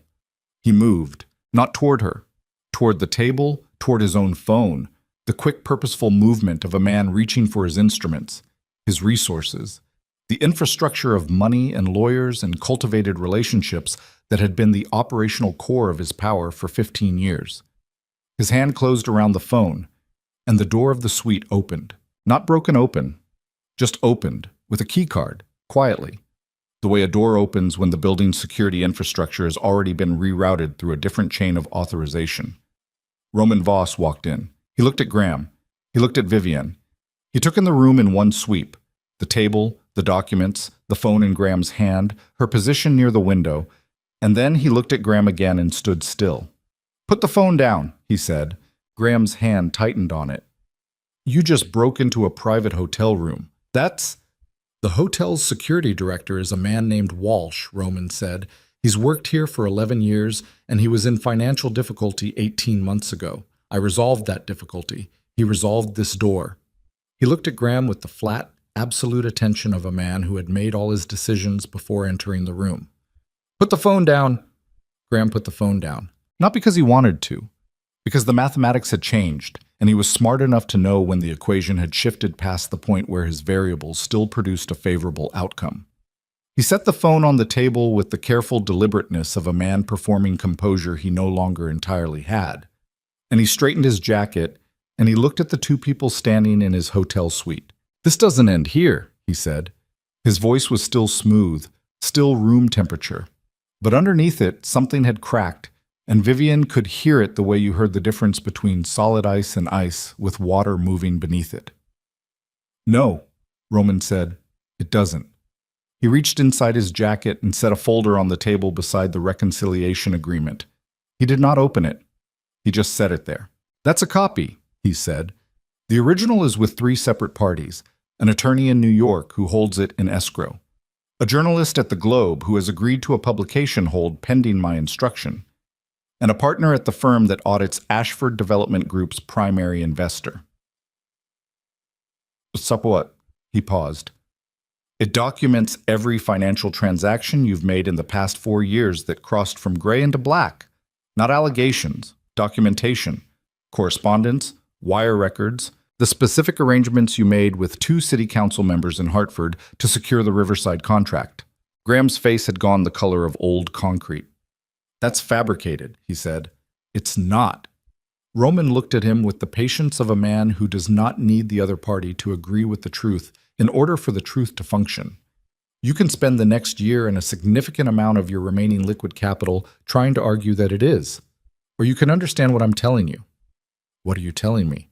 "That this is over," Roman said, "not because you decide it is, because the mechanisms are already in place, and all that remains is whether you want the sequence to play out immediately or in a more controlled fashion." A pause. "Sign the divorce. In full. Vivian's terms. Whatever she decides she wants." He looked at Graham without any particular emotion. "And call off your federal cooperation. Today." "And if I don't?" Roman looked at him. He didn't say anything. He didn't need to. Graham Ashford stood in his Four Seasons suite with a folder of documentation on one side of him and a recording on the other, and a woman he had spent 5 years diminishing standing at his window, and he understood, with the total clarity that only arrives when all the exits have closed simultaneously. Graham Ashford understood before Roman finished the sentence.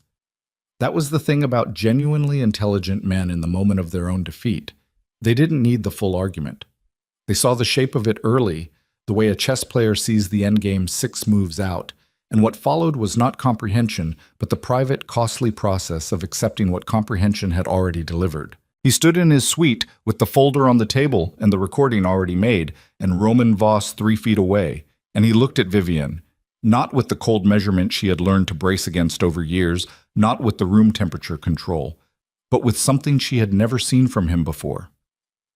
Recognition, not of her strength, not of his defeat, but of the specific, irrevocable fact that the version of her he had constructed and maintained and operated from for 5 years no longer existed, and the version standing in his hotel room was someone he had not accounted for and could not recalibrate around. It lasted perhaps 2 seconds. Then he looked away. "I want my attorney present before I sign anything," he said. "Call him," Roman said. Graham picked up his phone. His movements were still precise, still controlled. The performance of a man who would not surrender the appearance of order even when the order was gone. He made the call in a low voice, turned slightly away, and Vivian stood at the window and looked at Boylston Street below, and breathed. The black car was still at the curb.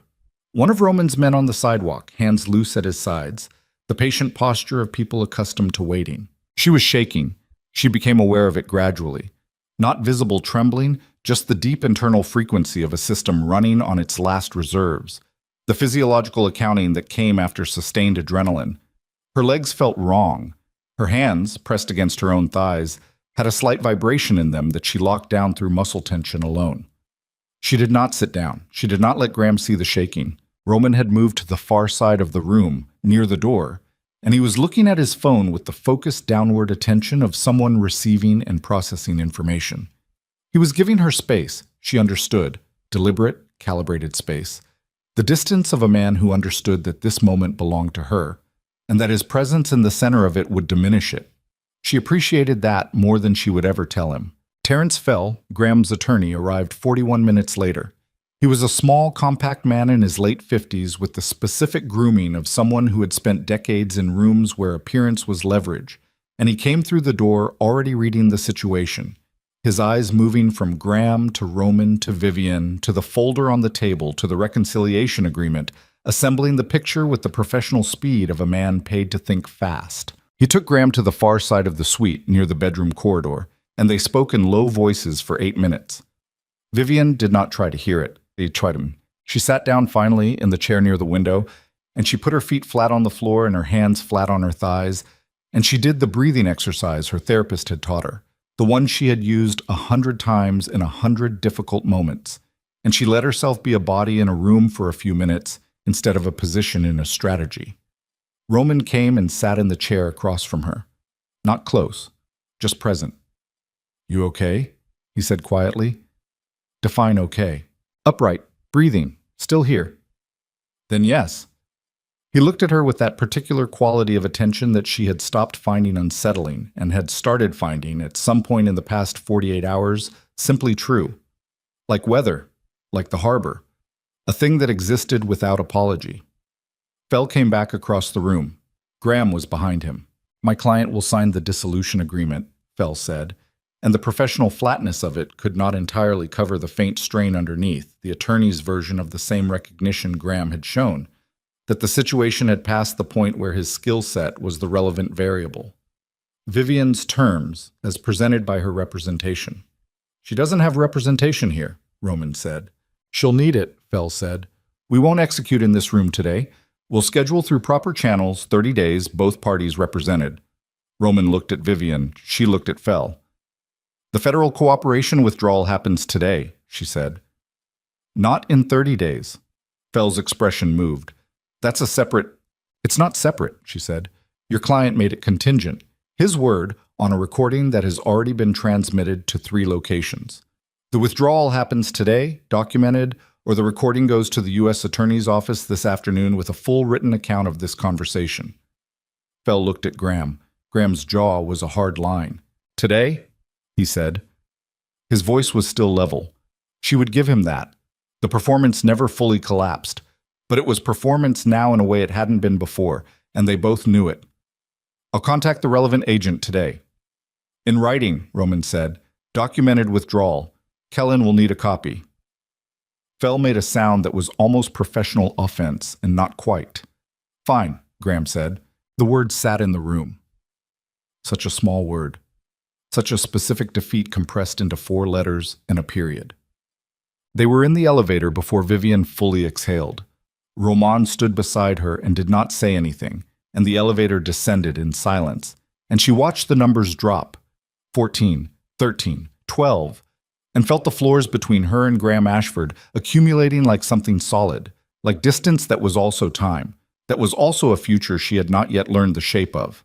The lobby, the cold air, the black car at the curb. She stopped on the sidewalk. The November light was flat and gray and entirely without drama. Boylston Street moved around her with its ordinary commerce. A woman walking a dog, a delivery truck idling at the corner, 2 men in suits coming out of the building next door talking about something with spreadsheet energy. The city, indifferent and continuous, doing what cities did. She turned her face up to the sky for a moment. Just one moment. Just the flat gray November sky and the cold air and the specific sensation of being outside a room she had walked into willingly and walked out of intact. "Come on," Roman said quietly beside her. She lowered her face and got in the car. The days that followed had a texture she hadn't expected. She had imagined, on the days when she'd allowed herself to imagine it at all, the careful, rationed daydreaming of a person who had learned not to invest too much in futures, that the end of Graham's threat would feel like a door opening, like expansion, like light coming into a previously dark room. It didn't feel like that. It felt like the morning after a storm. The storm was over. The damage was real and visible. The cleanup was going to take a long time, and the body, which had been running on emergency chemistry for longer than it could properly sustain, was presenting its bill. She slept for 14 hours the first night. She woke with a headache that sat behind her eyes like something structural and drank coffee at Roman's kitchen counter in the early morning while the harbor went through its gray to pewter progression outside the glass. And she did not speak for a long time. Roman left her alone with it. He was good at that. Better than most people she had known, who confused solitude with abandonment and filled silence with the noise of their own discomfort. On the 3rd morning, she called Dara. Dara answered on the first ring and cried for approximately 90 seconds and then said, with the abrupt practicality of someone who had processed the emotional peak and was moving to logistics, "Are you safe?" Yes. Are you actually safe, or are you telling me you're safe? Actually safe. Where are you? I'll explain. Not on the phone. Vivian. A pause. The men at the gallery. One of them showed me a photograph of you. He kept asking where you'd gone, whether you'd contacted me, what I knew. Another pause. I didn't tell them anything. I want you to know that. The weight of it moved through her. The specific, heavy warmth of someone having chosen loyalty at a real cost. I know, she said. Thank you. Don't thank me. Just come have coffee. I need to see your actual face. Soon, Vivian said. I promise. She hung up and sat with the phone in her hand and looked at the harbor. Roman came in from the side corridor with a folder. Always a folder. She was beginning to understand that his life moved in physical documents, in the tangible paper trail of a man who trusted nothing that could not be verified, and set it on the counter. Bell transmitted the withdrawal documentation this morning, he said. Kellen confirmed receipt. It's formal. He paused. The federal inquiry is closed. She nodded. Graham left Boston last night, back to Hartford. She nodded again. The divorce proceedings will move through standard channels. You need an attorney. I'll find my own attorney, she said. He stopped. I appreciate it, she said, but I need this part to be mine. A moment, then, okay. She looked at him. He was standing at the counter with the folder and the flat November light on his face and the harbor behind him, and she thought about the specific, strange journey of the past 4 days. The mall, the penthouse, the suite at the Four Seasons, the elevator counting down floors. And she tried to identify what she actually felt about the man in front of her. It was not simple. It was not going to be simple. I need to ask you something, she said. Go ahead. The arrangement you built around my life, the job, the apartment, the security structure. She held his gaze. Was any of it real? Or was it all architecture? Something you built because you needed it built? He was quiet for a moment, doing the thing she'd come to recognize as his version of honesty. The deliberate assembly of a true answer rather than an available one. The gallery position was created, he said. The mechanism was arranged. But the job was real. The gallery needed someone. You were qualified. The qualification wasn't invented. A pause. The apartment was genuinely available. The previous tenant relocated willingly for financial consideration. You weren't placed in a staged environment. But you chose it for me. I made it available. You chose it. She considered that distinction. Is that a meaningful difference? I think it is, he said. I could be wrong. She looked at the harbor for a moment. In Providence, she said. Claire Uten. You said the man who killed her was connected to your peripheral operational spaces. Yes. What happened to him? The silence that followed was not long, but it was complete. The silence of a man deciding how much of a truth the situation actually required. He's not operational anymore, Roman said. That's not an answer. No, he said. It isn't. She looked at him directly. Did you? No. His voice was flat and certain. I didn't. He made decisions that put him in the path of people who had their own accounting with him. I didn't interfere with that accounting. He paused. I'm not going to pretend I was sorry about the outcome. She sat with that. I'm going to contact Claire's sister, she said. Myself, not through you. I'm going to find her, and I'm going to tell her, not everything, but what she needs to know, that Claire wasn't invisible, that someone was trying to help her. She paused. I want to do that. Roman looked at her. Yes, he said. Good. It was such a simple response. Just good. No performance of emotion around it, no attempt to make the gesture about himself. Just the direct acknowledgement of a right thing being done.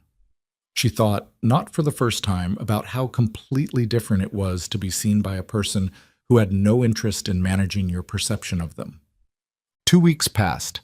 She moved back to the Marlborough Street apartment, which Roman's people had secured. Physical security upgrades, a second deadbolt, a connection to a monitoring service. And she slept there alone for the first time since the mall and found that it was difficult for 3 nights. And then, on the 4th night, it was just sleep. She went back to the gallery. Dara was there when she came in. behind the front desk with a coffee, and she looked up when the door opened and they stood looking at each other across the gallery floor for a moment, and then Dara walked around the desk and hugged her without saying anything, which was so unlike Dara's usual mode that it said more than any words she could have chosen. "You look terrible," Dara said, pulling back. "Thank you. I mean it as a compliment. You look like someone who went through something real and came out the other side. It's different from looking fine." Vivian laughed. It surprised her, the realness of it, the involuntary quality, the way it came out before she'd approved it. She had not laughed in a long time. "Come on," Dara said. "The Callahan sculpture arrived yesterday, and I have no idea where to put it, and I desperately need your opinion." She followed Dara into the back of the gallery and looked at the sculpture, a large, angular bronze piece with a quality of arrested motion, something mid-flight or mid-fall, not yet resolved. And she stood in front of it and felt the familiar response, the specific frequency of her own genuine taste engaging with a work of art, and understood that this, too, was still intact. She had been afraid, without fully admitting it, that coming back to the gallery would feel like entering a stage set, that the revealed architecture of her employment would make the work feel false. It didn't. The job was real. The work was real. What she'd built here in 8 months was real, regardless of how the opportunity had been made available. She could hold both things. The gratitude and the anger at the method, the real outcome and the violated choice. She was learning that complexity was not the same as unresolvable. "North wall," she said, still looking at the bronze. "Not centered, off to the left, about a third of the way in. The asymmetry needs room to breathe." Dara wrote it down. They had coffee in the back office, and Vivian told her, not everything, not the shape of Roman's empire or the full scope of what had happened in the Four Seasons suite, but enough. The years with Graham, the leaving, the 8 months, the mall. Dara listened without interrupting, which was perhaps the most extraordinary thing Dara had ever done in Vivian's experience of her. When Vivian finished, Dara was quiet for a moment. "The man who helped you," she said carefully, "Roman, is he—" She paused. "Are you—" "I don't know," Vivian said. "That's honest. It's the only honest answer I have right now." Dara nodded slowly, the nod of a person deciding that honest was enough and not pressing for more. Bumps. The divorce was finalized 11 weeks later. She had her own attorney, a woman named Janet Chu, recommended by the Advocacy Office on Commonwealth Avenue, precise and hard-edged and exactly what the situation required. The settlement was Vivian's terms, as Roman had demanded in the hotel room. Graham's attorneys made 2 attempts to renegotiate. Both attempts were declined with the specific brevity of people holding documentation they had not yet deployed but were entirely prepared to. Graham did not contest the final filing. She was in Janet Chu's office when the confirmation came through.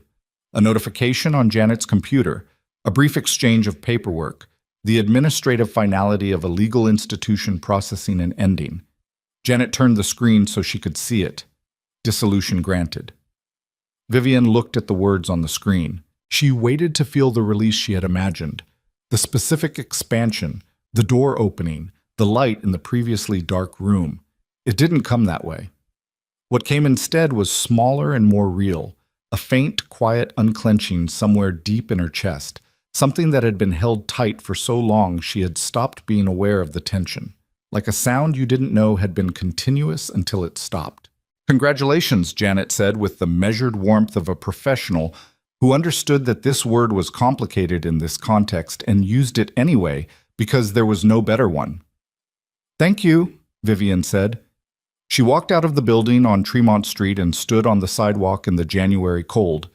6 weeks past November, Boston fully into its winter, the cold with weight and permanence in it now rather than the early season sharpness. And she looked at the street. She called Roman. He answered on the second ring. "It's done," she said. A pause. "Good. Janet sends her professional regards." "She's good. You chose well." "I know." A pause. "Are you at the building?" "Yes." "I'm coming over," she said. "Not tonight. Tomorrow morning. I want to have a conversation." "Okay. A real one. About what this is and what it isn't, and what either of us actually wants. She paused. I'm not walking in with a decision made. I just want the conversation. Yes, he said. So do I. She put the phone in her pocket and stood on Tremont Street in the January cold and thought about all the things that were going to require rebuilding. Not just the practical things, the career, the financial independence, the slow reconstruction of a social world that Graham had systematically thinned over years. The internal things, the instincts that had been trained wrong, that would need patient retraining. The capacity for trust that had been used against her so thoroughly that she was going to have to learn, carefully and on her own timeline, how to distinguish between the real version and the weaponized one. None of it was going to be fast. None of it was going to be clean. But she was standing on a sidewalk in January, and the city was around her, indifferent and continuous and entirely her own. And Graham Ashford was in Hartford behind the walls of a legal proceeding that was going to occupy his next several years. And the air was cold enough to make her eyes water, and she breathed it in anyway. All of it. The cold and the exhaust and the river smell that reached even this far from the waterfront. She was alive. She was upright. She was still choosing. The next morning, she walked to Roman's building at 8 o'clock. The harbor was sharp and pale in the January light, the water the color of old pewter, the container ships moving in the distance with their slow, enormous patience. She took the elevator up and the door opened into the penthouse, and he was at the kitchen counter with coffee, the same way he had been the first morning she'd woken up here. He looked up. She crossed the room and poured herself coffee and stood at the counter across from him, and they looked at each other for a moment without speaking. Claire's sister, Vivian said. I went to Warwick. He was still. When? Last week. I drove down. She held her mug in both hands. Her name is Nora. She's 34. She works at a medical supplies company, and she has a dog and a small house, and she's been carrying what happened to Claire like... She paused, searching for the right word. Like something she was never given permission to put down. Roman set his mug down. I told her that someone knew, Vivian said, that Claire wasn't invisible in it, that the people around her saw and were trying to build her a way out. She looked at the harbor.